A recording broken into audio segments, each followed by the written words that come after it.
CA inter का direct tax difficult लगता है तो टेंशन मत लो।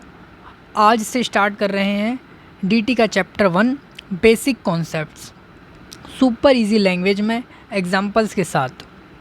अगर आप भी एग्ज़ाम में एग्जामिशन लाना चाहते हो तो ये सीरीज़ मिस मत करना। चलो शुरू करते हैं बिना किसी देर के।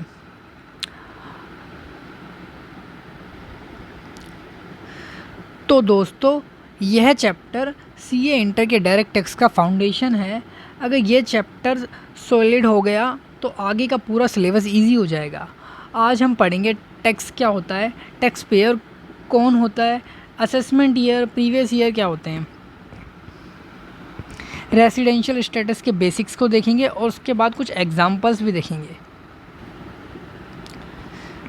तो वीडियो स्टार्ट करने से पहले मैं आपसे एक रिक्वेस्ट करूँगा, अगर नोटबुक और पेन ले लो ताकि इम्पोर्टेंट पॉइंट्स लिख सको। और हाँ, वीडियो को लाइक ज़रूर करना अगर आपको समझ आ रहा हो तो। चलो स्टार्ट करते हैं। चैप्टर को स्टार्ट करने से पहले एक बार समझते हैं बेसिक्स। हमें इसके चैप्टर का ओवरव्यू समझते हैं कि हम इस चैप्टर में क्या क्या चीज़ें, क्या क्या कॉन्सेप्ट्स पढ़ने वाले हैं।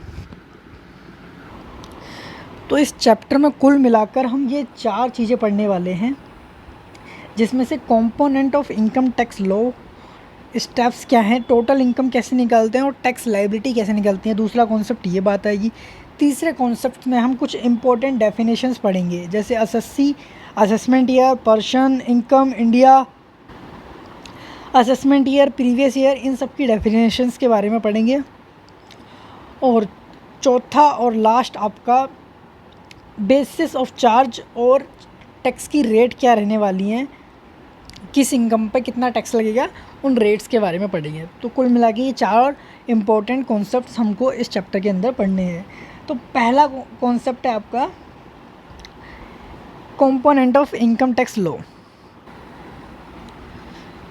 तो इस चैप्टर की शुरुआत होती है इंट्रोडक्शन से, जहाँ पर आपको टैक्स की मीनिंग बताई जाती है। टैक्स का मतलब क्या है? टैक्सेशन का मतलब है कंपलसरी फीस या फिर compulsory fees charge by government. जो गवर्नमेंट लोगों पे कंपलसरी फीस या टैक्स लगाती है उसको हम टैक्स बोलते हैं। अब इंडिया में 2 तरह के टैक्सेस हैं, टाइप्स ऑफ टैक्सेस। पहला है आपका डायरेक्ट टैक्स, दूसरा है इनडायरेक्ट टैक्स। तो डायरेक्ट टैक्स में आपको पढ़ना होगा इनकम टैक्स, और इनडायरेक्ट टैक्स में आपको जीएसटी और कस्टम्स पढ़ने होते हैं। डायरेक्ट टैक्स का मतलब क्या है और इनडायरेक्ट टैक्स का मतलब क्या है? डायरेक्ट टैक्स इनकम जिस पर्सन से कलेक्ट किया जा रहा है, जिस पर्सन पे चार्ज कर रही है गवर्नमेंट, उससे डायरेक्ट कलेक्ट कर लेती है।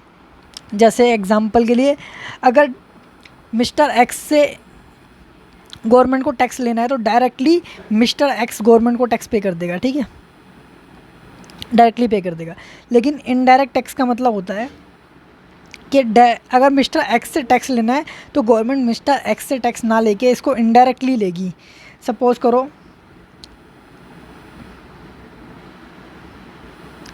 मिस्टर एक्स एक गाड़ी खरीदने जाते हैं, कार। ये हुंडई के शोरूम में जाते हैं गाड़ी खरीदने, जहाँ पे जाके 20 लाख रुपए की एक कार खरीदते हैं। तो इस 20 लाख पे जो जीएसटी लगेगा ना, वो मिस्टर एक्स गवर्नमेंट को ना देके किसको पे करेंगे? हुंडई कंपनी को। फिर हुंडई कंपनी उसको 20 लाख पे जो जीएसटी लगा है वो गवर्नमेंट को आगे पे कर देगी। तो इसलिए इसको इनडायरेक्ट टैक्स बोला जाता है। अब दूसरी बात आती है कि टैक्सेस क्यों लिए जाते हैं, गवर्नमेंट हमसे टैक्स क्यों लेती है? टैक्स इसलिए लेती है क्योंकि गवर्नमेंट की जो रेवेन्यू होती है ना, जो इनकम होती है, सिर्फ टैक्सेस से होती है। गवर्नमेंट के लिए जो इनकम होती है वो हमारे टैक्सेस से ही होती है। और वो गवर्नमेंट कहाँ पर यूज़ करती है उस इनकम को यूटिलाइज़ करती है गवर्नमेंट हमें सर्विसेज देने के लिए। जैसे डिफेंस सिस्टम है हमारे बॉर्डर्स पे जो डिफेंस सिस्टम है, और या फिर जो मिलिट्री है, वो जो उनके जो खर्चे हैं वो कहाँ से आते हैं? हमारे टैक्सेस से जाते हैं।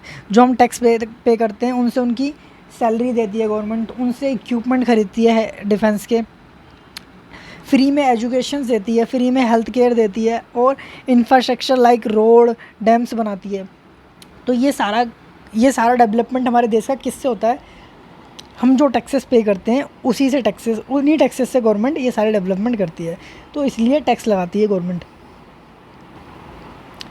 अब नेक्स्ट क्वेश्चन आता है, गवर्नमेंट के पास ये पावर कहाँ से आई टैक्स लगाने की? तो इंडिया का एक सुप्रीम लॉ है जिसको हम बोलते हैं कॉन्स्टिट्यूशन ऑफ इंडिया, उसका आर्टिकल 265 में गवर्नमेंट को ये पावर दी गई है कि गवर्नमेंट कोई भी लॉ बना के टैक्स चार्ज कर सकती है, ठीक है, कोई भी लॉ बना के टैक्स चार्ज कर सकती है। तो गवर्नमेंट ने लॉ बना रखे हैं एक डायरेक्ट टैक्स, इनडायरेक्ट टैक्स, जिनसे वो टैक्सेस चार्ज करती है। अब हमने आर्टिकल 246 की बात करते हैं। हमारे कॉन्स्टिट्यूशन में आर्टिकल 246 है, जिसके 7 शेड्यूल में ना 3 लिस्टें दी गई हैं आपको, 3 लिस्टें दी गई हैं जिसमें बताया गया है कि कौन से मैटर्स पे, कौन सी इनकम्स पे कौन सी गवर्नमेंट टैक्स ले सकती है। यानी कि हमारे इंडिया में कितनी गवर्नमेंट्स होती हैं? एक तो आपकी स्टेट गवर्नमेंट होती है, सेंट्रल गवर्नमेंट होती है, उसके बाद हर स्टेट में स्टेट गवर्नमेंट्स होती हैं, और फिर म्यूनसिपल कॉरपोरेशंस होती हैं। 3 तरह की गवर्नमेंट चलती हैं, ठीक है। इंडिया में 3 गवर्नमेंट्स होती हैं, सेंट्रल गवर्नमेंट्स, स्टेट गवर्नमेंट और म्यूनसिपल कॉरपोरेशन। तो तीनों किस गवर्नमेंट को कौन सा टैक्स लेने के अधिकार हैं, ये आपके आर्टिकल 246 में बताया गया है। उसके अंदर आपको 3 लिस्ट मिलेंगी, जिसमें से पहली लिस्ट है यूनियन लिस्ट। और तो यूनियन लिस्ट में क्या है, आपकी यूनियन गवर्नमेंट यानी कि जो आपकी सेंट्रल गवर्नमेंट है उसके पास एक्सक्लूसिव पावर है कि वो एक ऐसा लॉ बना सकते हैं टैक्स कलेक्ट करने के लिए जो उस लिस्ट में दिए गए हैं। स्टेट लिस्ट में स्टेट गवर्नमेंट्स के पास एक्सक्लूसिव पावर है लॉ बनाने की, टैक्स कलेक्ट करने के लिए। एक कॉन्करेंट लिस्ट है जिसमें दोनों गवर्नमेंट यानी कि स्टेट गवर्नमेंट और सेंट्रल गवर्नमेंट दोनों मिलकर एक ऐसा लॉ बना सकते हैं जिस पे वो टैक्स चार्ज कर सकते हैं। तो आप MCQ पॉइंट ऑफ व्यू से ये आर्टिकल 246 को याद रख सकते हो और ये लिस्ट्स को भी याद रख सकते हो। अब नेक्स्ट आता है इनकम टैक्स क्या है, एक मोस्ट सिग्निफिकेंट डायरेक्ट टैक्स है। एंट्री नंबर 82 इन लिस्ट में, ये तीनों लिस्टों में ना एंट्री है काफ़ी सारी, तो इसकी 82 एंट्री है जिसमें इनकम टैक्स है। जो यूनियन लिस्ट की 82 एंट्री में सेंट्रल गवर्नमेंट को पावर है कि वो इनकम पर टैक्स लगा सकती है, जिससे आपका आया। लेकिन ये पावर आपको दी गई है article 246 of constitution of India कि गवर्नमेंट आपकी इनकम पर टैक्स लगा सकती है, लेकिन कौन सी इनकम पर टैक्स नहीं लगा सकती, other than agriculture income. Constitution of India ने एग्रीकल्चर इनकम को मना कर रखा है, मतलब पावर नहीं दी हुई सेंट्रल गवर्नमेंट को कि वो एग्रीकल्चर इनकम पे आपसे टैक्स ले ले। तो ये भी एक इम्पॉर्टेंट है MCQ पॉइंट ऑफ व्यू से कि कौन सी इनकम पे गवर्नमेंट के पास पावर ही नहीं है टैक्स लगाने की, तो वो है आपकी एग्रीकल्चर इनकम है, जिस पे गवर्नमेंट टैक्स ले ही नहीं सकती आपसे, कॉन्स्टिट्यूशन ने ही मना कर दिया है। अब इंडिया में जो इनकम टैक्स लॉ है ना, उसमें ना इनकम टैक्स के काफ़ी सारे अलग अलग कंपोनेंट्स हैं, उन कंपोनेंट्स को हम समझेंगे। तो हमें जो पढ़ने जा रहे हैं ना, हम इनकम टैक्स लॉ पढ़ने जा रहे हैं, हम इनकम टैक्स एक्ट नहीं पढ़ने जा रहे हैं। तो इनकम टैक्स लॉ जो है ना वो वाइडर है इनकम टैक्स एक्ट से, क्योंकि इनकम टैक्स लॉ के पार्ट हैं ये सारे। Income tax act, income tax act 1961, annual finance act और income tax rules 1962, circular notifications और लीगल डिसीजन ऑफ कोर्ट्स, ये सारे मिलाकर आपके क्या बनते हैं, इनकम टैक्स लॉ।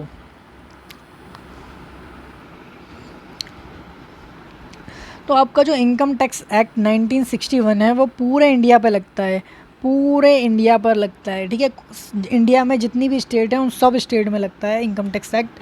और किस दिन से लगना शुरू हुआ था, ये 1 अप्रैल 1962 से आपका टैक्स लगना शुरू हो गया था। इस एक्ट के अंदर आपके 1 से लेके 298 सेक्शन हैं और 14 शेड्यूल्स हैं, ठीक है। टोटल 14 शेड्यूल्स हैं।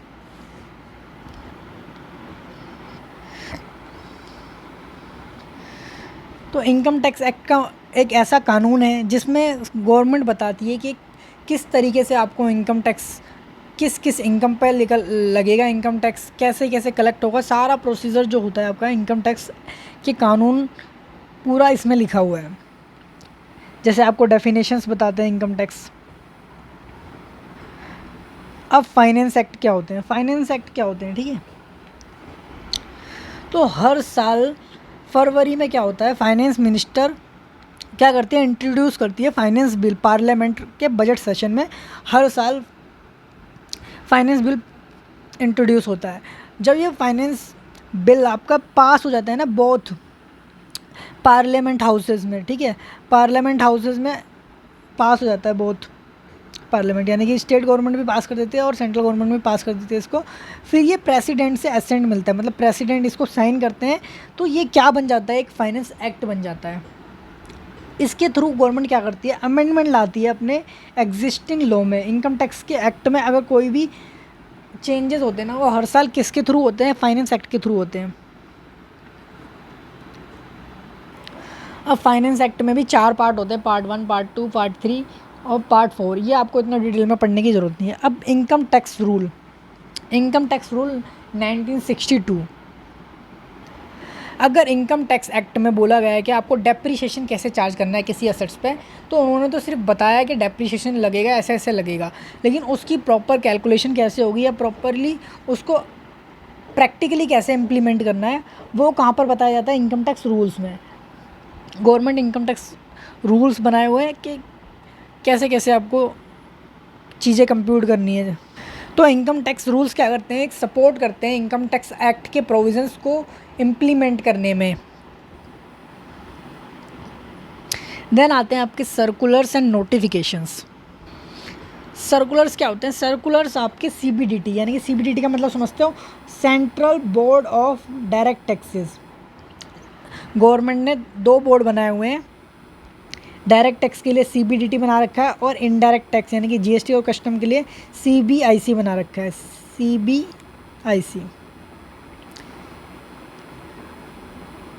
CBEC, central board of excise and custom, I think यही था। तो ठीक है, CBDT।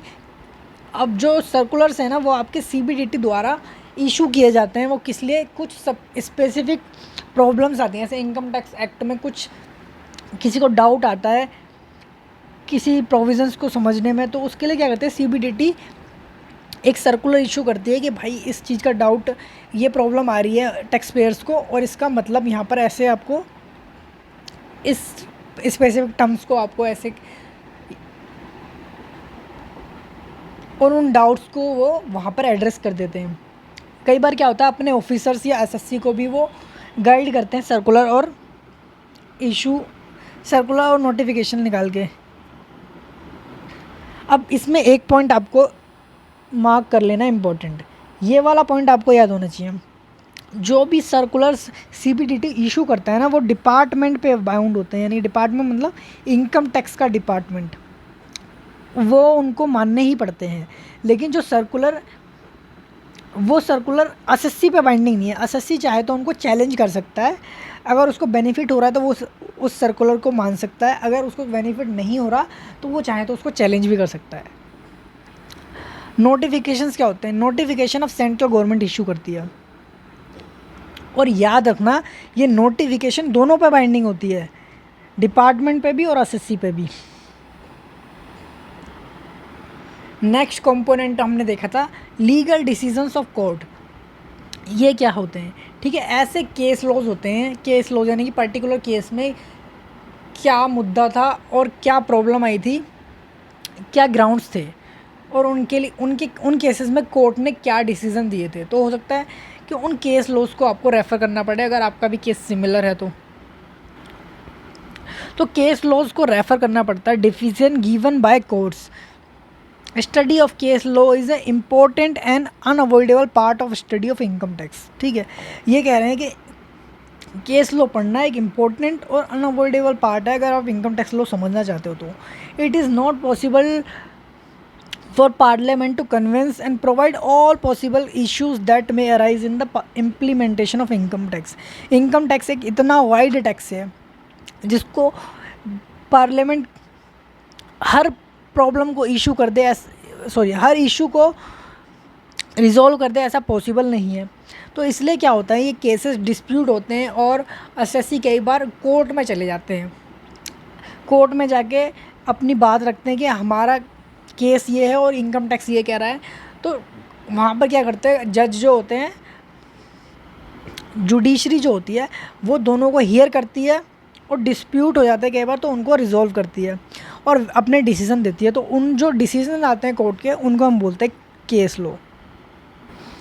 अब यहाँ पर ये वाली लाइन पढ़ो, supreme court is apex court of country and law light down by supreme court is a law of land.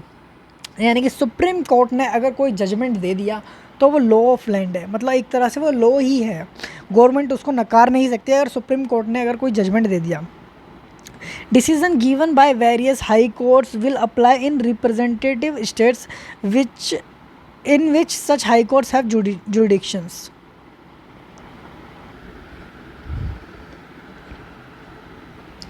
Charge of income tax. Section 4 of Income Tax Act 1961. Charging section which provide that.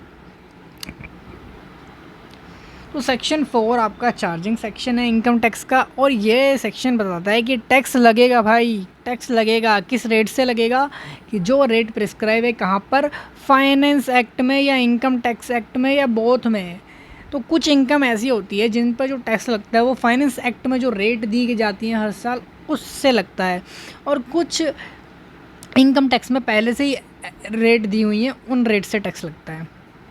और tax किस पे लगेगा, every person पे लगेगा भाई, every person पे। तो person की डेफिनेशन अभी हम देखेंगे कि पर्सन का मतलब क्या है भाई, कौन है ये पर्सन जिस पर टैक्स लगा रही है गवर्नमेंट।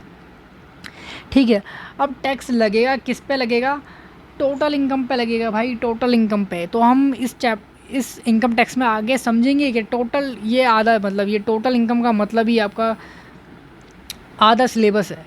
आप इस टोटल इनकम को निकालने में ही आधा सिलेबस कवर कर लोगे अगर आपने टोटल इनकम निकालना सीख ली तो। उसके बाद टोटल इनकम पे तो लगेगा, लेकिन कब की टोटल इनकम, तो जो आपने प्रीवियस ईयर में कमाई है, इसका मतलब प्रीवियस ईयर क्या होता है, अब इसकी डेफिनेशन हम आगे पढ़ेंगे, प्रीवियस ईयर का मतलब क्या होता है। ठीक है,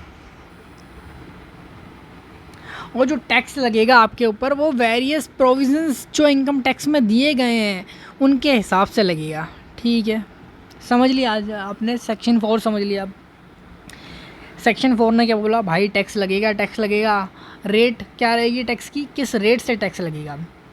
तो फाइनेंस एक्ट या इनकम टैक्स एक्ट में जो रेट दी गई हैं उनमें से किसी एक रेट से टैक्स लगेगा, लेकिन ये टैक्स लगेगा किस पर लगेगा, एवरी पर्सन पे टैक्स लगेगा। एवरी पर्सन का मतलब हम देखेंगे पर्सन की डेफिनेशन क्या है।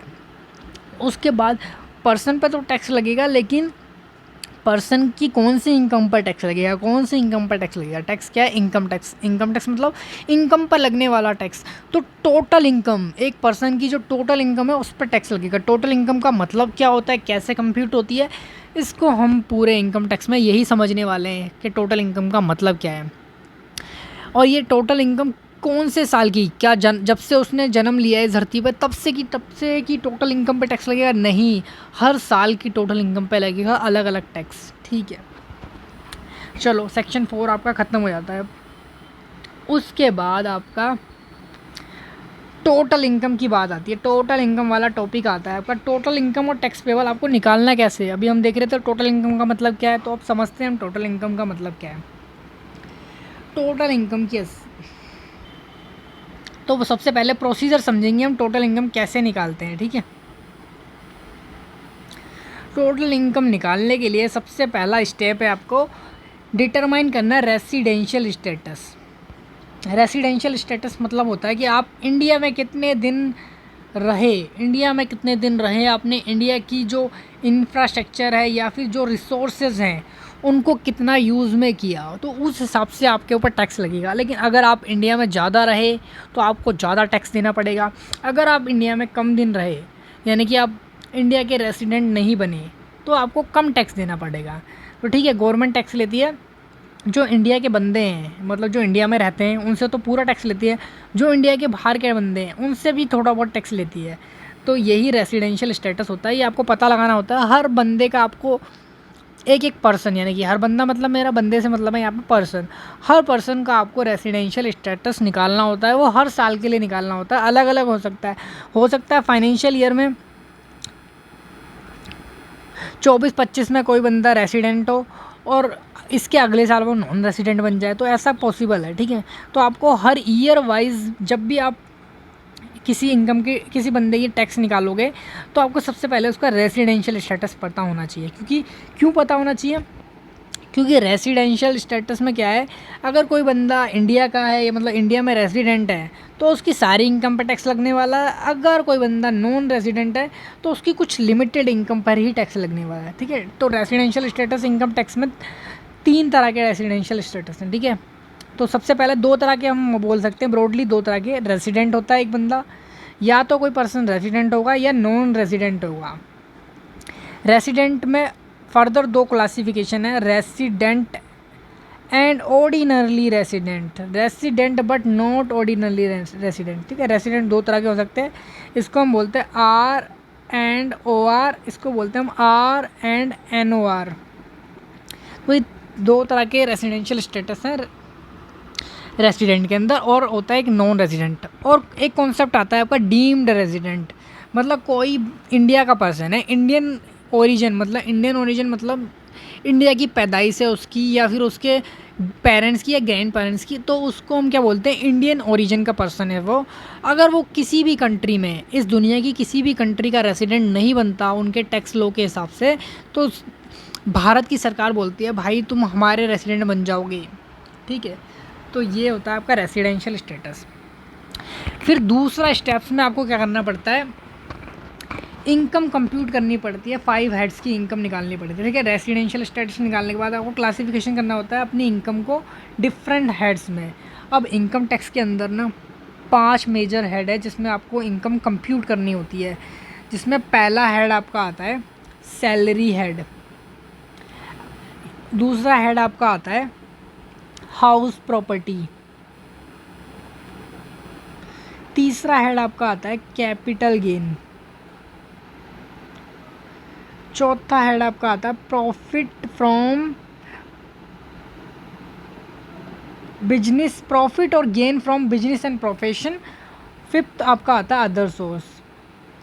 तो आपको सबसे पहले अगर किसी भी बंदे का टोटल इनकम पता लगानी है तो उसकी सैलरी की इनकम क्या है वो ऐड करो, उसके बाद उसकी हाउस प्रॉपर्टी की इनकम क्या है। हाउस प्रॉपर्टी की इनकम क्या होती है, जो आपके पास अगर कोई प्रॉपर्टी है उससे आपको रेंट आ रहा है ना, तो वो आपकी हाउस प्रॉपर्टी की इनकम मानी जाती है, और उसके आपको उसकी इनकम निकालनी होती है, वहाँ से कितनी इनकम आ रही है। फिर उसके बाद आपको कैपिटल गेन निकालना होता है। कैपिटल गेन का मतलब क्या होता है, सपोज़ करो आपने कोई कैपिटल असेट परचेज़ करी है। कैपिटल असेट का मतलब हो गया जैसे आपने घर परचेज़ किया हुआ था, उसको आपने सोल्ड कर दिया, हाउस प्रॉपर्टी यानी कि आपने प्रॉपर्टी में इन्वेस्टमेंट किया हुआ था, उसको आपने सोल्ड कर दिया, और उसमें जो आपको फ़ायदा हुआ ना, जैसे आपने 10 लाख की प्रॉपर्टी खरीदी थी पहले, आज आपने उसको 30 लाख में सेल कर दिया, तो 20 लाख का आपका क्या हुआ, कैपिटल गेन हो गया।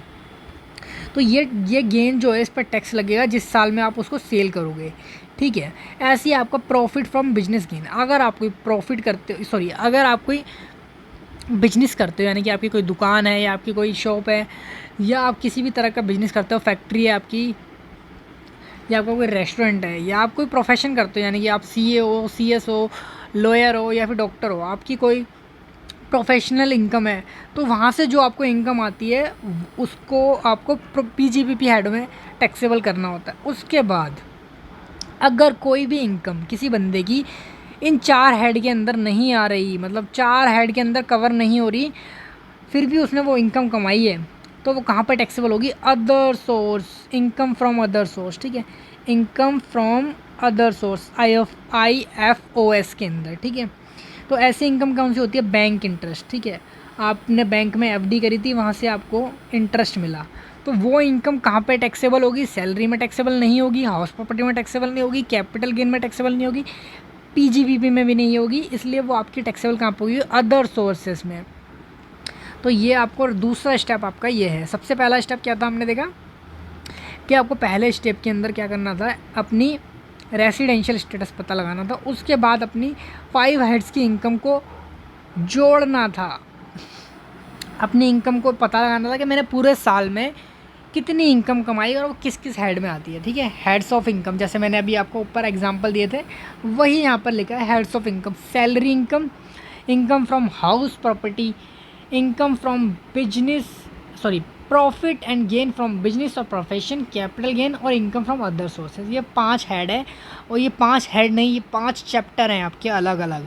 ये चैप्टर पढ़ने में आपको इनकम टैक्स आपके जो सिलेबस में है वो यही 5 चैप्टर मैंने है। अगर आपने ये 5 चैप्टर की इनकम कंप्यूट करना सीख लिया तो आप टैक्स निकालना सीख जाओगे, किसी भी पर्सन की आप इनकम कंप्यूट करके ITR फाइल करना सीख जाओगे।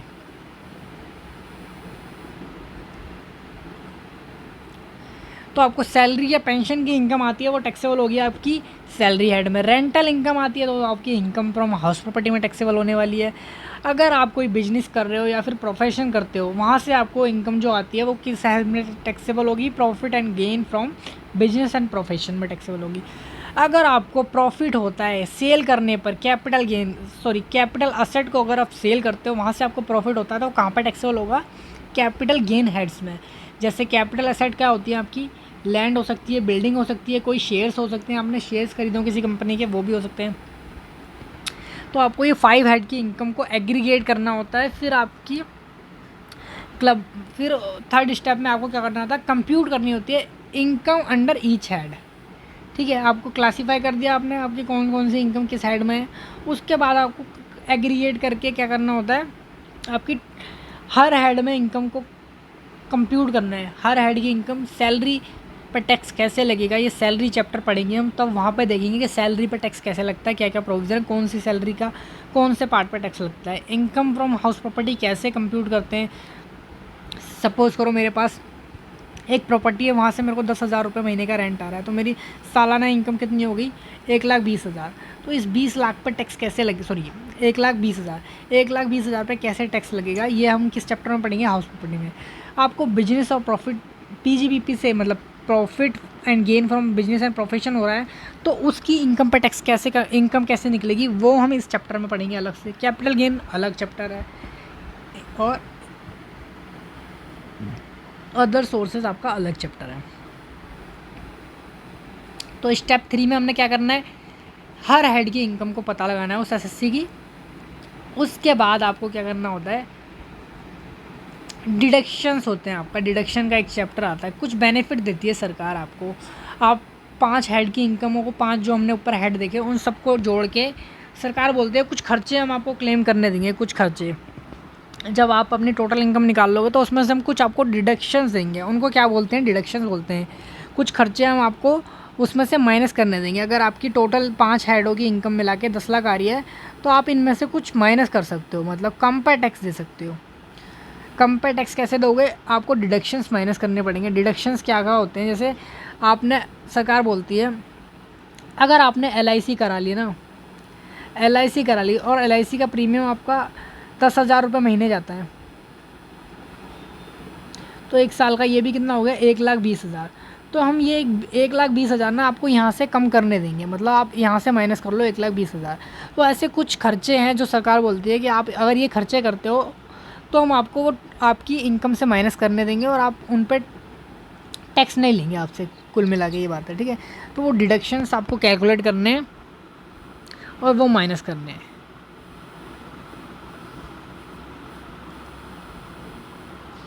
फिर आपका नेक्स्ट स्टेप आता है clubbing of income of spouse and minor child. अब इंडिविजुअल्स मतलब होता है जो ह्यूमन बींग्स हैं उनके लिए क्लबिंग के प्रोविजंस लगते हैं। क्लबिंग क्या होता है, इनकम टैक्स जो इंडिविजुअल की इनकम होती है उस पर जो टैक्स लगता है ना वो स्लैब रेट से लगता है। स्लैब रेट समझते हो, अभी हम आगे रेट ऑफ टैक्स देखेंगे, वहाँ पे मैं आपको स्लैब रेट का मतलब बताऊंगा। जो टोटल इनकम निकालते हैं उस पर स्लैब रेट लगा के टैक्स लगती है, यानी टैक्स ऑन प्रोग्रेसिव बेसिस। जो ज़्यादा इनकम कमाएगा उसकी इनकम पे ज़्यादा टैक्स लगेगा, जो कम कमाएगा उसकी इनकम पे कम टैक्स लगेगा। तो ये स्लैब रेट से लगाया जाता है टैक्स। क्या होता है कि ज़्यादा इनकम कमाने वाले पे ज़्यादा टैक्स लगता है, तो उस केस में आके कुछ लोग क्या करते हैं, जो जिनकी इनकम ज़्यादा होती है ना वो सोचते हैं कि ये इनकम का कुछ पोर्शन वो सोचते हैं कि मेरे हाथ में टैक्सेबल ना हो के मेरी वाइफ के हाथ में या मेरे छोटे बच्चे के हाथ में टैक्सेबल करवा दूँ, जिससे उसको टैक्स कम देना पड़े। तो उस केस में क्या होता है, सरकार क्लबिंग के प्रोविज़न लेके आती है कि क्लबिंग होगी। अगर आपकी कोई स्पाउस है या फिर माइनर चाइल्ड है, तो उसने जो भी इनकम कमाई है, उसकी जो भी इनकम है वो आपके ही हाथ में टैक्सेबल होगी। तो सरकार ने क्या दिमाग लगाया, अगर आप ऐसा करते हो कि आप अपनी कुछ इनकम डाइवर्ट करते हो अपनी स्पाउस या माइनर चाइल्ड के लिए, तो सरकार बोलती है कि उनकी भी जो इनकम है ना, हम आपकी इनकम में ऐड कर देंगे, उनकी भी इनकम को हम आपकी इनकम में ऐड कर देंगे। इसको बोलते हैं क्लबिंग। तो नेक्स्ट अब स्टेप आता है आपका set off and carry forward and set off losses. Set off और carry forward and set off losses. Losses मतलब क्या होता है, जैसे मैंने आपको एक एग्जांपल दिया था अभी ऊपर कि हमने एक प्रॉपर्टी सेल करी थी 30 लाख में। मैंने एक प्रॉपर्टी सेल करी, लेकिन मैंने उसको परचेज़ कितने की में किया था, 10 लाख में। अगर सपोज़ करो इसमें मेरे को 20 लाख रुपए का गेन हो रहा था, अगर ये 30 लाख में सेल ना करके मैंने 5 लाख में सेल करी होती और मैं खरीदी थी 10 लाख में, तो मेरे को 5 लाख का नुकसान हो जाता। तो क्या सरकार इस नुकसान का कुछ फ़ायदा देगी आपको?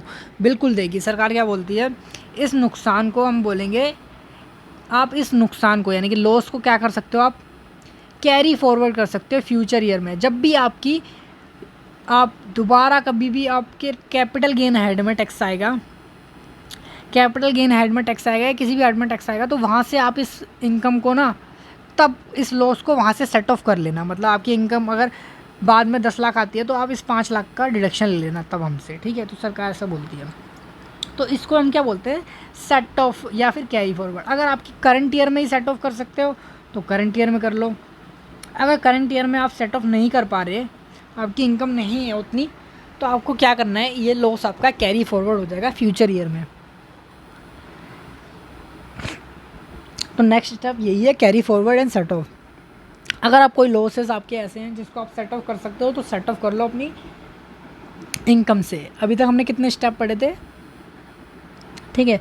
स्टेप 1 पढ़ा हमने, आपको रेसिडेंशियल स्टेटस पता करना है। स्टेप 2 में हमने देखा आपको हर हेड की इनकम देखनी है, कैलकुलेट करनी है आपको इनकम ईच हेड में, ठीक है। ईच हेड की इनकम को कंप्यूट कर लो। तीसरे हेड में हमने देखा आपको डिडक्शंस क्लेम कर लेने इससे। डिडक्शंस के बाद हमने देखा क्लबिंग। अगर आपकी कोई स्पाउस या माइनर चाइल्ड की इनकम है तो वो भी अपनी इनकम में ऐड कर लेना है। उसके बाद अब आए हम carry forward and loss, carry forward and set of. अगर आपके कोई ब्रॉड फॉरवर्ड यानी कि पुराने साल के लॉसेस हैं या करंट ईयर के लॉसेस हैं, कैरी फॉरवर्ड लॉसेस है, करंट ईयर के कैरी फॉरवर्ड लॉसेस हैं, तो उसको आप अपनी यहाँ तक की सारी इनकम से यानी कि ये इसमें से डिडक्शन माइनस करने देंगे आपको, क्लबिंग वाली आपकी इनकम ऐड हो जाएगी। यहाँ तक आपका जो टोटल आता है उसमें से आपको कोई लॉसेस माइनस करने हैं तो वो लॉसेस माइनस कर लो, ठीक है। अगर माइनस नहीं हो पा रहे तो हम आगे आपको फ्यूचर ईयर में उसको कैरी फॉरवर्ड करने देंगे।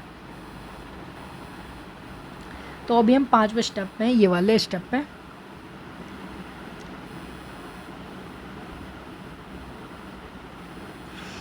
फिर इतना करने के बाद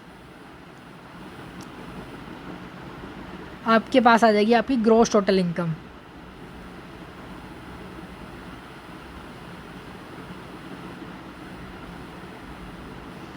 हाँ, मैंने एक चीज़ आपको बताई थी ना अभी ऊपर, हाँ, ये डिडक्शन वाला पार्ट जो है ये आप यहाँ ना लिख के आप इसको इतने में कर लो, यहाँ पे लिख दो डिडक्शन।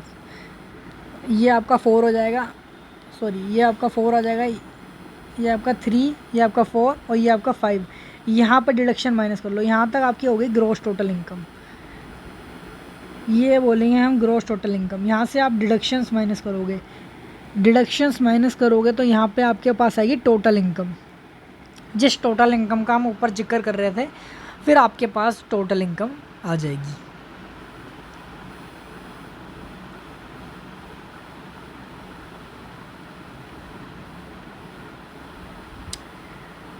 तो ठीक है, डिडक्शंस आपको क्या क्या मिलते हैं। डिडक्शन जैसे आप LIC में कोई प्रीमियम पे करते हो उसका डिडक्शन मिलता है आपको। मेडिकल इंश्योरेंस का प्रीमियम पे करते हो तो वहाँ पे गवर्नमेंट आपको बेनिफिट देती है। अगर आप किसी चैरिटेबल इंस्टीट्यूशंस को डोनेशन देते हो तो उसका भी गवर्नमेंट आपको क्या करती है, बेनिफिट देती है।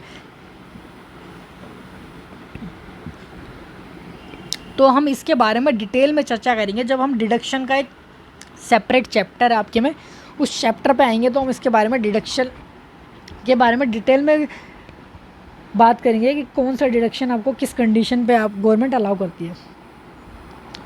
अब 8 लास्ट स्टेप है आपके पास। जब आपने क्या किया, सबसे पहले यहाँ पे एक फ्लो चार्ट दिया हुआ है, इसे समझो। हमने सबसे पहले रेसिडेंशियल स्टेटस पता किया, उसके बाद हमने हमारी जो भी इनकम थी पूरे साल की उसको सैलरी, इनकम, हाउस प्रॉपर्टी और PGBP, capital gain, other source की इनकम में क्लासीफाई कर लिया कि ये वाली इनकम इस साइड की है, ये वाली इनकम इस साइड की है। फिर उसके बाद मैंने क्या किया, उस इनकम को कंप्यूट कर लिया कि हर हेड में मेरी कितनी इनकम है, उसको टोटल कर लिया। मतलब सैलरी में 4 इनकम थी या मेरी हाउस प्रॉपर्टी में 4 इनकम थी, उनको टोटल करके मैंने एक हर हेड में टोटल कर लिया और पता लगा लिया मेरी टोटल इनकम क्या बन रही है। उसके बाद आपको करने क्लबिंग के प्रोविजंस लगाने। क्लबिंग मतलब आपके माइनर चाइल्ड या स्पाउस की कोई इनकम है तो वो भी इसमें ऐड कर लो, और आपके पुराने लॉसेस या करंट ईयर के लॉसेस सेट ऑफ हो रहे हैं तो वो भी आप माइनस कर लो यहाँ से। इतना करने के बाद आपके पास आई gross total income. Gross total income से आपको क्या करना है, फिर डिडक्शंस माइनस करने हैं। डिडक्शन माइनस करते ही आपके पास आ जाएगी टोटल इनकम, जो हमने शुरू में ही मैंने आपको बोल दिया था। ये अगर टोटल इनकम ही आपकी आधे से ज़्यादा सिलेबस टोटल इनकम के बारे में है, क्योंकि जितने यहाँ पे स्टेप लिखे हैं ये सारे एक चैप्टर है अलग से। आप सैलरी का एक चैप्टर पढ़ोगे, हाउस प्रॉपर्टी का एक चैप्टर पढ़ोगे, ये 5 चैप्टर तो आप यहीं पे पढ़ लोगे, ठीक है। उसके बाद क्लबिंग वाला एक सेपरेट चैप्टर है, set off and carry forward एक सेपरेट चैप्टर है, और डिडक्शन एक सेपरेट चैप्टर है। तो मतलब यहाँ पे 8 चैप्टरों की बात हो रही है अलग से। तो अभी हम समराइज वे में पढ़ रहे हैं। उसके बाद आपकी टोटल इनकम आ गई। टोटल इनकम पे आप टैक्स कैसे निकलेगा, टैक्स निकलेगा जो आपकी टैक्स रेट है ना वो आपको टोटल इनकम पे लगानी है। जो आपकी ये टोटल इनकम आ गई इस पर टैक्स की रेट लगाते जाओ, आपको टैक्स मिल जाएगा। आप ये पता लगा लोगे कि आपको सरकार को कितना टैक्स देना है अपनी टोटल इनकम पे। स्टेप 9 में क्या करते हो, आप टोटल इनकम पर टैक्स कंप्यूट करते हो। कैसे, जो आपको टैक्स की रेट दी गई है इनकम टैक्स एक्ट में या फिर इनकम टैक्स फाइनेंस एक्ट में, उस टैक्स की रेट से आप अप्लाई करते हो उन टैक्स की रेट को टोटल इनकम पे, और आपके पास जो आता है टैक्स की लायबिलिटी आती है। तो टैक्स में जो आपको टैक्स की स्लैब रेट दी गई है, डिफ़ॉल्ट टैक्स रिजिम बोलते हैं इसको, 115 BAC, सेक्शन 115 BAC इंडिविजुअल पे लगता है, जिसको हम आज की डेट में डिफ़ॉल्ट टैक्स रिजिम बोलते हैं। मतलब आप अगर किसी भी पर्सन, मतलब किसी भी इंडिविजुअल यानी कि ह्यूमन बीइंग की इनकम पर टैक्स निकालोगे तो इस स्लैब रेट के अकॉर्डिंग निकालना पड़ेगा। तो अभी करंट में स्लैब रेट क्या है, 3 लाख तक कोई भी टैक्स नहीं देना पड़ता, ठीक है। 3 लाख तक की इनकम पे कोई टैक्स नहीं निकलता। 3 लाख से 7 लाख तक की अगर आपकी टोटल इनकम है, टोटल इनकम यहाँ पे ध्यान रखना, टोटल इनकम की बात हो रही है, ठीक है। टोटल इनकम जो हमने ऊपर कंप्यूट करी थी, तो और यहाँ पे टैक्स की रेट है 3 लाख से 7 लाख की इनकम, 3 लाख से 7 लाख तक की इनकम पे 5% का टैक्स लगता है आपका, और 7 लाख से 10 लाख तक की इनकम पे 10% का टैक्स लगता है, और 10 लाख से 12 लाख तक आपका 15% की टैक्स की रेट है। 12 लाख से 15 लाख तक आपकी 20% की टैक्स की रेट है। 15 लाख से ऊपर आपके पास 30% का टैक्स लगता है, ठीक है। अब इसको बोलते हैं हम डिफ़ॉल्ट टैक्स या फिर ऑप्शनल टैक्स रिजिम। ये आपके लिए ऑप्शनल है, मैंडेटरी नहीं है। और ये टैक्स की रेट किस किस पे लगेगी ये भी देख लेते हैं, ठीक है। इंडिविजुअल्स HUF, ये मैंने आपको अभी पढ़ाया नहीं कि पर्सन की डेफिनेशन के अंदर हम इन सबको पढ़ेंगे, ठीक है। इंडिविजुअल्स अभी आप यही समझ के चलो, इंडिविजुअल्स पे जो टैक्स की रेट लगेगी वो कौन सी लगेगी, डिफ़ॉल्ट टैक्स की रिजिम 115 BAC, जो मैंने ऊपर आपको टैक्स की रेट बताई। वो चाहे तो इस रिज्यूम को ना लेके नॉर्मल प्रोविज़न के हिसाब से टैक्स कंप्यूट कर सकते हैं अपना, ठीक है। For individual HUF basic exemption limit, basic exemption limit क्या है, 2.5 लाख है। It means as per normal provision of income tax. ये डिफ़ॉल्ट टैक्स रिज्यूम को छोड़ दें, या फिर हम न्यू टैक्स रिज्यूम भी बोलते हैं इसको, अगर इसको ना कंसिडर करे कोई बंदा, अगर ना ले तो 2.5 लाख तक की इनकम पे कोई टैक्स नहीं लगता, ठीक है। वैसे नॉर्मल स्लैब क्या है, ये तो ऑप्शनल है। जो इनकम टैक्स में नॉर्मल स्लैब चल रहा है आपका वो ये चल रहा है अभी। स्लैब रेट आपका इंडिविजुअल्स पे जो लगता है up to 2.5 lakh, up to 2.5 lakh tax की रेट कितनी है, nil. 2.5 to 5 lakh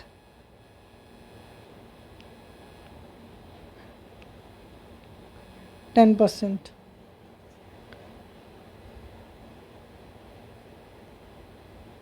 5 lakh to 10 lakh, sorry 5% है ये। 20% अबव 10 लाख 30% टैक्स की रेट है। ये आपका नॉर्मल प्रोविज़न के हिसाब से टैक्स का स्लैब ये है।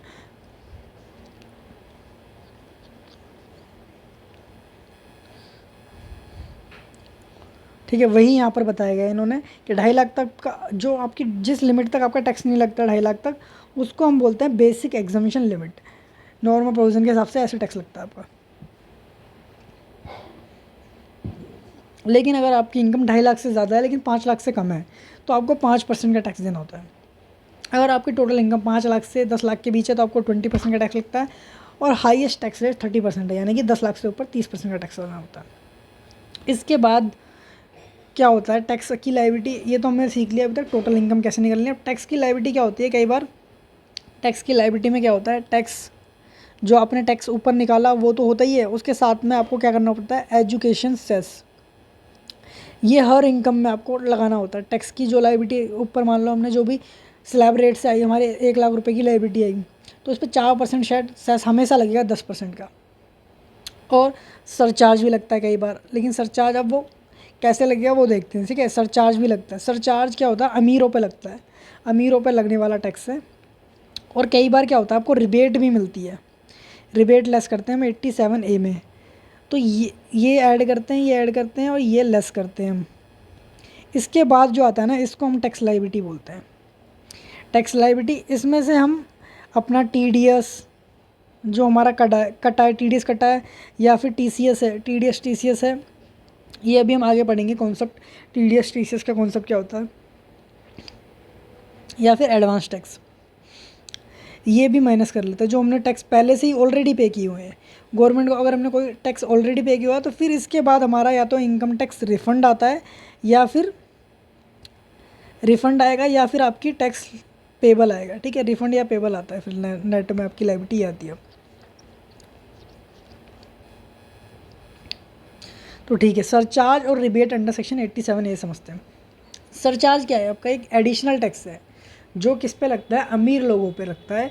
अगर आपकी इनकम कुछ ज़्यादा ही एक लेवल को क्रॉस कर दीजिए, 50 लाख या 1 करोड़ से ज़्यादा है आपकी इनकम, तो आपको नॉर्मल टैक्स के अलावा एक और टैक्स देना पड़ता है जिसको सरचार्ज बोलते हैं, एडिशनल टैक्स बोलते हैं या फिर। और ये लगता किस पे है, टैक्स के ऊपर ही लगता है ये। Surcharge is levied as a percentage of income tax where total income exceed 50 lakh. ठीक है, अगर आपकी इनकम 50 लाख को एक्सीड करती है तो आपके ऊपर सरचार्ज लगता है, और ये सरचार्ज किस पे लगता है, आपकी इनकम पर नहीं लगता, ये आपकी टोटल टैक्स लायबिलिटी पे लगता है, टैक्स लायबिलिटी पे लगता है। ठीक है, अब एक रिबेट क्या होती है, अगर आपकी इनकम एक लिमिट से कम है, अगर आपकी इनकम एक लिमिट से कम है तो आपको एक रिबेट दी जाती है सेक्शन 87A में। ये अगर आपकी जैसे न्यू टैक्स रिजीम है तो आपको क्या बोलते हैं, 7 लाख तक की अगर आपकी टोटल इनकम आती है तो उसमें से गवर्नमेंट क्या करती है, आपको टैक्स माफ़ कर देती है। जितना भी आपका टैक्स बनता है 7 लाख पे वो पूरा माफ़ हो जाता है। और न्यू टैक्स रिजीम में क्या होता है, सॉरी ओल्ड टैक्स रिजीम, यानी कि ओल्ड टैक्स रिजीम में क्या होता है, अगर आपकी इनकम 5 लाख तक है, 5 लाख तक है तो आपको 5 लाख तक जो भी टैक्स बनता है वो गवर्नमेंट माफ़ कर देती है। इसको बोलते हैं रिबेट 87। और ये कुछ स्पेसिफिक लोगों को ही मिलती है, हर किसी को नहीं मिलती। 87 की रिबेट किसको मिलती है, इंडिविजुअल्स को मिलती है। ठीक है, सबसे पहले तो इंडिविजुअल्स को मिलती है, रेसिडेंट इंडिविजुअल्स, जो भी रेसिडेंट है, मतलब इंडिया के बंदे होने चाहिए, इंडिया के बाहर वालों को नहीं मिलती है रेसिडेंट। और टोटल इनकम जो होती है आपकी वो 5 लाख तक या 7 लाख तक हो तभी ये रिबेट मिलती है। उसके अलावा ये रिबेट की एक कंडीशन है, हर किसी को नहीं मिलती है रिबेट। फिर ये रिबेट या सरचार्ज के बाद आपको एंड में लगाना होता है health and education cess. Health and education cess क्या है, ये एक दूसरा टैक्स है। मतलब गवर्नमेंट क्या करते हैं, कई बार हेल्थ और एजुकेशन को प्रमोट करने के लिए वो इनकम टैक्स के साथ एक और टैक्स लेते हैं, जिसको इनकम टैक्स की परसेंटेज पे ही चार्ज कर दिया जाता है, ठीक है। Income tax as increase by surcharge और as reduce by rebate if applicable is to further increase by additional surcharge called health and education tax 10%, sorry 4% cess 4% income tax 4% cess लगेगा आपकी इनकम टैक्स लायबिलिटी पर, ठीक है। उसके बाद ये वाला छोड़ दो, चलो AMT वगैरह होता है, ये हम बाद में पढ़ेंगे। अब आज की डेट में क्या है, आप किसी की भी कोई भी आपके पास, मान लो कोई भी आपके रिश्तेदार में से कोई भी आपके पास आया, आपकी टैक्स लायबिलिटी पूछे आपसे कि मेरे को कौन सा कितना टैक्स बनेगा, तो आप दो रिजीम है, हमने देखा है एक न्यू टैक्स रिजीम है, एक ओल्ड टैक्स रिजीम है, तो आपको दोनों से उनका टैक्स कंप्यूट करना है, टैक्स लायबिलिटी कंप्यूट करनी है। जिसमें भी कम आएगा ना टैक्स की लायबिलिटी, वो उसको बताना है कि इसके ये आपके लिए बेनिफिशियल है। तो ये डिसाइड करना पड़ता है आपको, दोनों में चेक करना पड़ेगा इनकम टैक्स किस में कम बन रहा है, वो बंदा चूज़ कर सकता है, ठीक है। ये हमने पढ़ा था एडवांस टैक्स, मैंने बताया था आपको। एडवांस टैक्स मतलब क्या होता है, गवर्नमेंट को आपको एडवांस टैक्स पे करना होता है। ये 4 इंस्टॉलमेंट में जाता है, हर क्वार्टरली जाता है, हर 4 इंस्टॉलमेंट में, ठीक है। TDS TCS क्या होते हैं, ये क्या होता है, कई बार आपका टैक्स आपके जो पेमेंट कर रहे हैं, यानी कि आपका जो पेमेंट करने वाली पार्टी है, आप बायर हो सेलर हो, बायर को कई बार TDS काटना होता है और सेलर को कई बार TCS कलेक्ट करना होता है। तो ये भी एक चैप्टर आएगा, तब हम पढ़ेंगे। अगर आपका TDS या TCS कटा है तो आपको क्या करना है, उसको माइनस कर लेना है अपनी टोटल इनकम से। फिर उसके बाद जो आपके पास आएगा टैक्स पेबल या रिफंडेबल आ जाएगा, मैंने बता दिया था आपको, ठीक है। अभी तक हमने पूरा पढ़ लिया ये। अब आता है आपका रिटर्न का कॉन्सेप्ट आता है, रिटर्न ऑफ इनकम। अब इसमें क्या पता है, इनकम टैक्स एक्ट में जो है ना प्रोविजंस हैं इनकम टैक्स रिटर्न फाइलिंग के, यानी कि इनकम टैक्स एक्ट आपको बोलेगा कि आपको अपनी इनकम टैक्स रिटर्न फाइल करनी है। इसको हम बोलते हैं ITR भी बोलते हैं इसको, ठीक है। Return of income is a format ये क्या है, ITR क्या है, एक फॉर्मेट है जिसमें SSC क्या करता है, इन्फॉर्मेशन देता है, ठीक है। अब सरकार हर बंदे की इनकम उसके घर घर जाके तो चेक नहीं करेगी ना, तो उन्होंने एक ITR एक फॉर्म बना रखा है, एक फॉर्मेट बोलते हैं इसको हम, कि इसमें आपको ये इन्फॉर्मेशन देनी है। कौन कौन सी इन्फॉर्मेशन, एक तो आपको अपनी टोटल इनकम बतानी है और अपना टैक्स पेबल बताना है, आपका टैक्स कितना बन रहा है। हर साल आपको ये बताना पड़ेगा सरकार को। Format for filing ITR by different SSC is a notified by CBDT। अब जो ये फॉर्मेट है जिसको हम ITR बोलते हैं, ITR फॉर्म, ये कौन नोटिफाई करता है, central board of direct tax, ठीक है। ये आपको नोटिफाई करते हैं कि ये फॉर्म है, इस फॉर्म में आपको अपनी इस साल की इनकम बतानी है और उस पर कितना टैक्स बन रहा है ये बताना है। Particulars of income earned under different head, gross total income, deductions from total income and tax payable by SSC are required to be furnished in the return of income।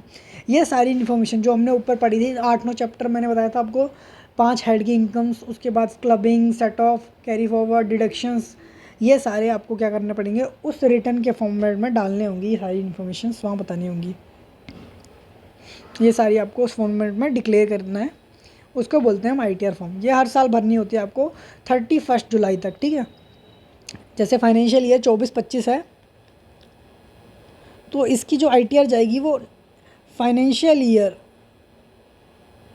25-26 में कब तक जाएगी, 31 जुलाई तक 2025। ये ITR की डेट रहती है normally individuals के केस में, यानी कि नॉन ऑडिट केस में बोल सकते हो आप।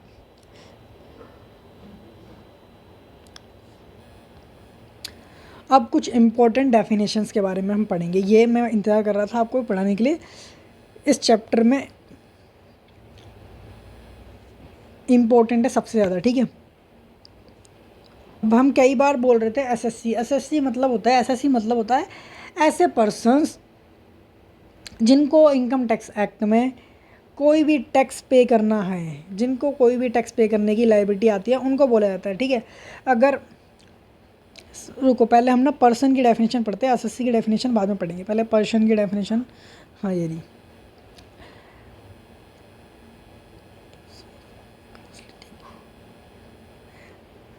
The term person is important from the another point of view, charge of income tax on every person, ठीक है। अब हमने देखा था इनकम टैक्स किस पे लगता है, हर पर्सन की इनकम पे लगता है। तो अब पर्सन का मतलब क्या है? पर्सन का मतलब होता है इंडिविजुअल्स, यानी कि मैन वुमेन में मतलब ह्यूमन बींग्स आ गए इसमें।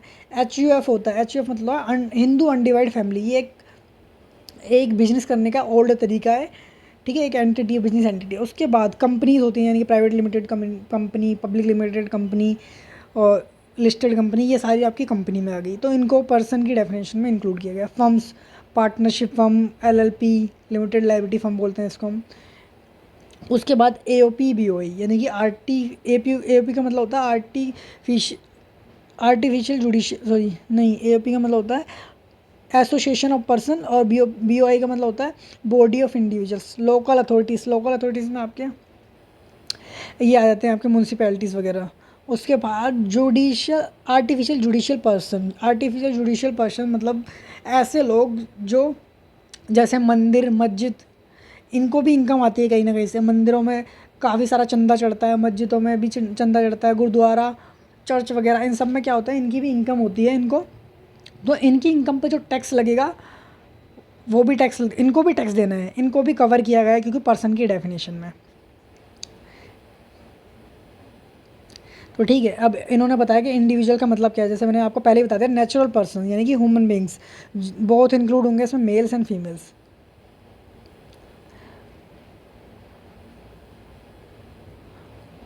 उसके बाद HUF देख लो। HUF क्या होता है? HUF के बारे में थोड़ा मैं आपको बता देता हूँ।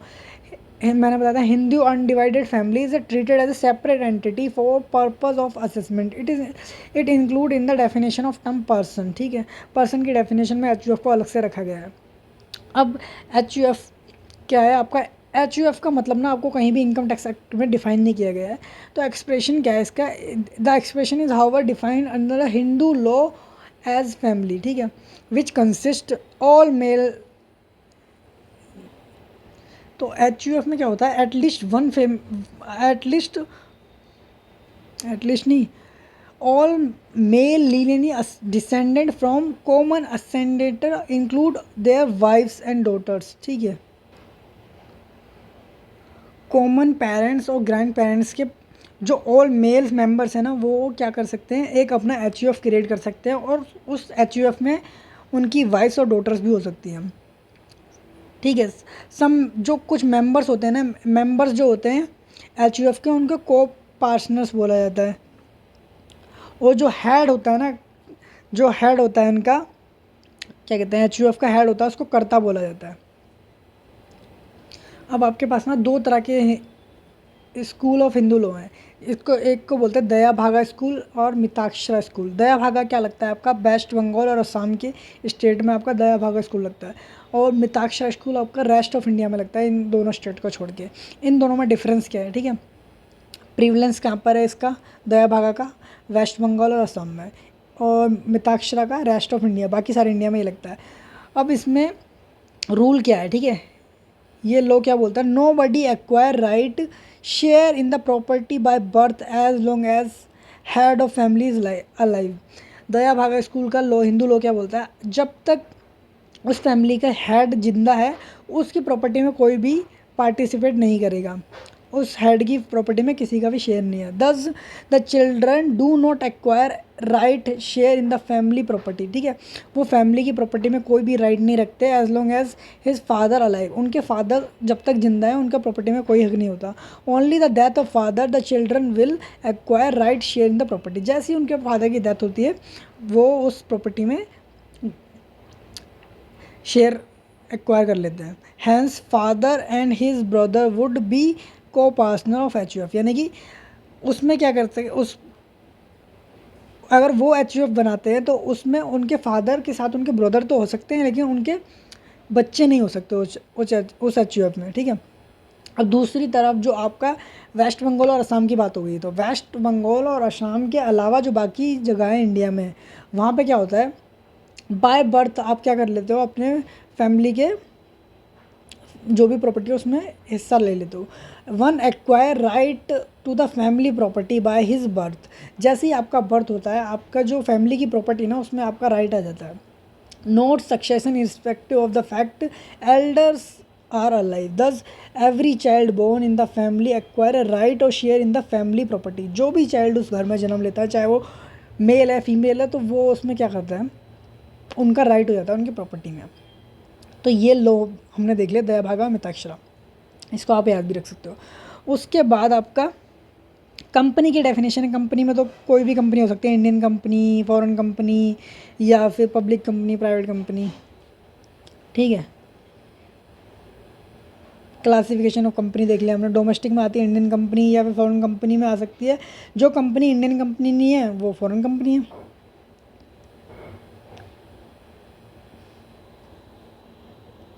पार्टनरशिप आपको पता ही होगा, पार्टनरशिप फर्म में 2 या 2 से ज़्यादा लोग मिलकर एक पार्टनरशिप फर्म खोलते हैं और बिजनेस करते हैं और आपस में प्रॉफिट और लॉस को शेयर करते हैं। तो 2 तरह की फर्म हो सकती है, एक तो पार्टनरशिप फर्म एक्ट आपका 1932 है और ये आपका LLP एक्ट 2008 है। अब आपको AOP BOI की डेफिनेशन पढ़ने की ज़रूरत नहीं है, फिर भी अगर आपको पढ़नी हो तो आप खुद से पढ़ लेना, ऐसा कोई इंपॉर्टेंट नहीं है इनकी, ठीक है।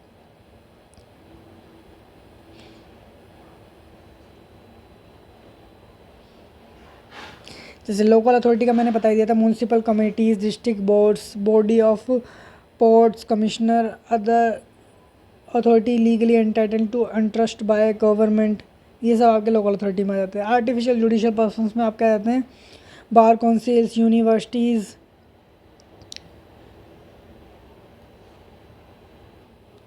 ठीक है। अब हमने पर्सन की डेफिनेशन को समझ लिया, इसके बाद हम पढ़ेंगे, वापस वहीं आ जाएंगे SSC की डेफिनेशन जो मैं आपको पढ़ा रहा था इससे पहले। SSC को डिफाइन किया गया, कहाँ पर किया गया, सेक्शन 2 सब सेक्शन 7 में, इनकम टैक्स एक्ट के सेक्शन 2 सब सेक्शन 7 में SSC को डिफाइन किया गया है। SSC का मतलब क्या है, कोई भी ऐसा पर्सन, यानी कि जो हमने नीचे पर्सन्स पढ़े, उन पर्सन में से अगर किसी को भी इनकम टैक्स एक्ट में कोई टैक्स या फिर कोई भी सम ऑफ मनी पे करने की लाइबिलिटी आती है तो उनको हम SSC कहेंगे। SSC वही है जिसको टैक्स पे करने की लाइबिलिटी आ रही है। हो सकता है कोई पर्सन है लेकिन ज़रूरी नहीं है वो SSC हो, क्योंकि अगर उसको टैक्स पे करने की लाइबिलिटी नहीं आ रही तो वो SSC नहीं बनेगा। SSC वही है जिसको टैक्स पे करनी है।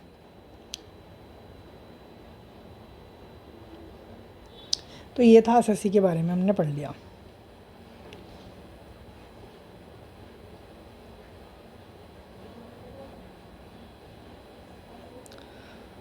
अब इसके बाद हमें एक और डेफिनेशन पढ़नी है, इनकम की डेफिनेशन, ठीक है। पढ़नी है तो पढ़ सकते हैं, नहीं पढ़नी तो नहीं भी पढ़ सकते, ऐसी कोई इम्पोर्टेंट नहीं है। जैसे इन्होंने क्या बोला है इनकम की डेफिनेशन में, कि ये सारी चीज़ें ना इनकम के क्राइटेरिया में है। जैसे प्रॉफिट गेन आता है आपका कोई तो वो इनकम है, डिविडेंड मिला आपको किसी कंपनी से वो इनकम है, आपने कोई परक्यूसिट लिया सैलरी के अलावा, जैसे आपके एम्प्लॉयर ने आपको कोई गाड़ी दे दी या खाने को मील देता है वो अगर शाम को, तो वो भी आपका। तो उन्होंने ऐसी काफ़ी सारी आइटमें दी हुई हैं, आपको ज़रूरत नहीं है हर चीज़ को रीड करने की, आप समझ सकते हो एक बार रीड करके।